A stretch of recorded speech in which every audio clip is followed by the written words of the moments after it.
Just తన బాడీలో ఆ పార్ట్ లేదు అంతే. ఇమాస్కులేషన్ చేయించుకున్నటువంటి ఒక మెన్. ఇంకా చెప్పాలి అంటే కొన్ని గ్రంథాల్లో వాళ్ళని యూనక్స్ అంటారు.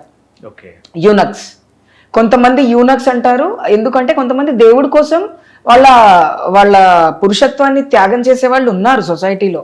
వాళ్ళు ఎప్పుడో ఎక్కడో పుస్తకాలలోనే ఉన్నారు కానీ ఇప్పుడు మాత్రం బ్రతికి లేరు నాకు తెలిసి. సో వాడు అబ్బాయే, అతను శ్రీనివాస్ అనే అతను అబ్బాయే. సనాతన ధర్మాన్ని కాపాడుతానని చేతిలో శూలం పట్టుకున్నాడు, మెడలో రుద్రాక్షలు వేసుకున్నాడు, ఒంట్లో బట్టలు లేకుండా తిరిగాడు.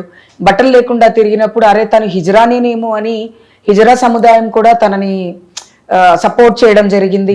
నేను కూడా సపోర్ట్ చేశాను, అరే పోనీ మా కమ్యూనిటీకి ఒక మంచి ఇదే జరుగుతుందని.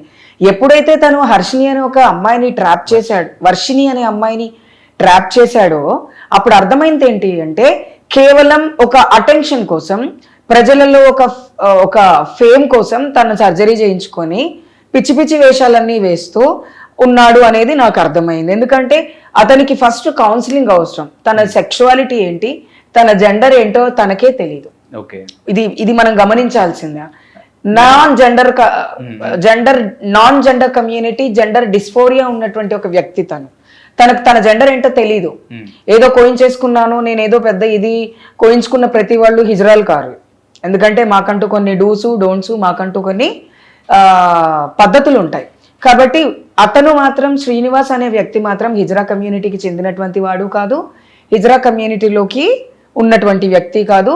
హిజ్రా కమ్యూనిటీలో ఉన్నటువంటి వాళ్ళందరూ వాళ్ళ కల్చర్ని పాటించే వాళ్ళని మాత్రమే మేము హిజ్రాలుగా పరిగణిస్తున్నాం. వేరే వాళ్ళని ఎవరిని మేము హిజ్రాలని అన్నాం.